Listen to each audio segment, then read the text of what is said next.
এমন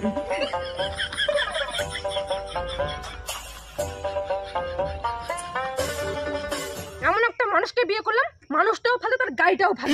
মানুষটাও 2 মিনিটে বেশি চলতে পারে না, গাড়িটাও 2 মিনিটে বেশি চলতে পারে না। তোকে বিয়ে করাটা আমার খুব ভুল হয়ে গেছে। তুই যে এত ঝগড়ি আমি আগে জানতাম না, আগে জানলে তোকে কখনো বিয়ে করতাম না আমি। ঝগড়া করতে করতে শেষ হয়ে যাবো, তবু স্বামীর কাছে স্বীকার করব না যে ভুলটা আমারই ছিল। তুই আমাকে ঝগড়ি পারিস, তুই ঝগড়ি, তোর মা ঝগড়ি, তোর 14 গোছের ঝগড়ি। গাড়িতে নেই তেল ভরার টাকা আর বড় বড় কথা। এখন তো তোমাকে খারাপ লাগবে, এখন যে আমি সত্য কথা বললাম। গাড়িতে তেল না ভরে টাকাগুলো কি করো? বাপরে বাপ, বউ যদি শুনে যে বৌদির কাছে টাকাগুলো সব শেষ করে দিয়েছি, তাহলে তো শেষ করে দিবে। তার থেকে একটু গালি খেয়ে নেই। গালি দে, তাও ঠিক আছে। খুব তো বলেছিলে বিয়ের আগে তুমি নাকি বিশাল বড় লোক, এখন তো শুধু কাজকর্ম করো না, শুধু গাড়ি নিয়ে ঘুরো আর ঘুরো। আচ্ছা, তোমার পাশের বাড়ি বৌদিটার বাড়িতে তো কিসের দরকার? ওইখানে পড়ে না থাকে তো দিনটায় কাজকর্ম করতে পারো। আচ্ছা শুনো, তোমার যা ইচ্ছা আমাকে বলার আমাকে বলো, কিন্তু পাশের বাড়ির বৌদির নিয়ে একটা কথা বলবে না, নাহলে কিন্তু খুব খারাপ হয়ে যাবে, বলে দিলাম। এখন তো তোমাকে খারাপ লাগবে, যখন বৌদিটার বাড়িতে সারাদিনটাই পড়ে থাকো কাজ কামাই ফেলে রেখে। এখন বৌদিটাকে বলো না কল করে তোমাকে তেল ভরার টাকা পাঠাই দিবে। তোমাকে না বিয়ে করাটাই আমার ভুল হয়েছিল। এতদিন পরে একটা আমার মনের কথা বললে, সত্যি আমাকে বিয়ে করা তোমার অনেক ভুল হয়েছে। জানি না কোন হতভাগ্যের কপালে তোমার নাম লেখা ছিল। মানে তুমি আমাকে কি বোঝাতে চাচ্ছ? মানেটা খুব সিম্পল। তোমার বাপ কাকে বাস দিতে চেয়েছিল, কিন্তু বাসটা শেষে আমার ঘাড়েই পড়লো। বুঝো না এখনো? ও আচ্ছা, আমার বাপ তোমাকে বাস দিয়েছিল। ফালতু লোক, জানোয়ার লোক কোথাকার।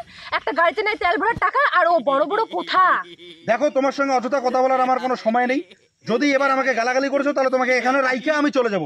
বেশি কিছু কথা বলবে না, একদম চুপচাপ দাঁড়িয়ে থাকো আর গাড়ি ঠেলো। না, আমি গাড়ি ঠেলতে পারবো না। তোমার ইচ্ছা হয় তুমি গাড়ি ঠেলে নিয়ে যাও। আমাকে যদি বেশি কিছু বলো, আমি কিন্তু বাপের বাড়ি চলে যাবো, আর আসবো না। সত্যি আসবে না? এই দুঃখের দিনে সুখের কথা বলতে নেই শোনা। কি দাদা, অনেকক্ষণ থেকে দেখতেছি বৌদির সাথে কেসাল করতেছো। গাড়িতে তেল নাই নাকি? লাগলে আমার থেকে নিয়ে যাও। দেখ দেখ দেখ দেখ দেখ, তোর জন্য কিরকম করে আমাকে ছেলেটা অপমান করলে দেখ। হ্যাঁ, এটা কি ভালো করলি? তুই মানুষের সামনে আমাকে ছোট করলি। হ্যাঁ, তোকে এত করে বললাম মানে চুপ করে দেখ, চুপ করে দেখ। দেখ এখন, দেখ আমাকে কি অপমানটা করলে, দেখ। তো করবে না, তুমি তো কুড়িয়া মানুষ, তুমি তো কাজ কামাই কিছু করতে পারো না। দাদা 100 টাকা দিন তো। বৌদি, তুমি যদি বলো না 100 টাকা কেন, তোমাকে 1000 টাকা দিতেও আমি রাজি আছি। শালা, টাকা দেওয়ার নামে আমার বউকে পটাতে চাচ্ছিস? তোকে দাঁড়া, কি করছিস এমনি, দাঁড়া।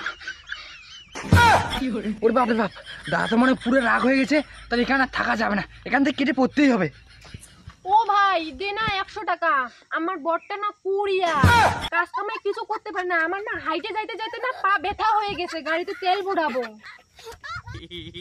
না না বৌদি, দাদা বর্তমানে পুরো রাগ হয়ে গেছে, আমি পয়সা দিতে পারবো না, আমি এখন যাই। কিরে, ছেলেটা যে আমাকে অপমান করে গেল, এখন কি হবে বল? তো বলবো না, তোমার কাছে তো পয়সাই নেই তেল ভরার, তো বাপের বাড়ি কিভাবে যাবো? আরে তো ওই ছেলেটার কাছে পয়সা আছে, তো ওকে গিয়ে বিয়ে করবো। তাই বিয়ে করবো? তোকে বিয়ে করছে তোর মাথা ভেজে খাবো।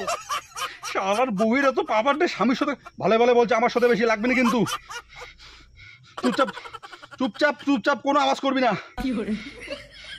চল চল চল চল চল চল চল চল চল চল।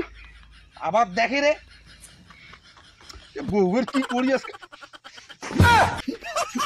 চুপচাপ চল, চুপচাপ চল। চলো গাড়িতে চল।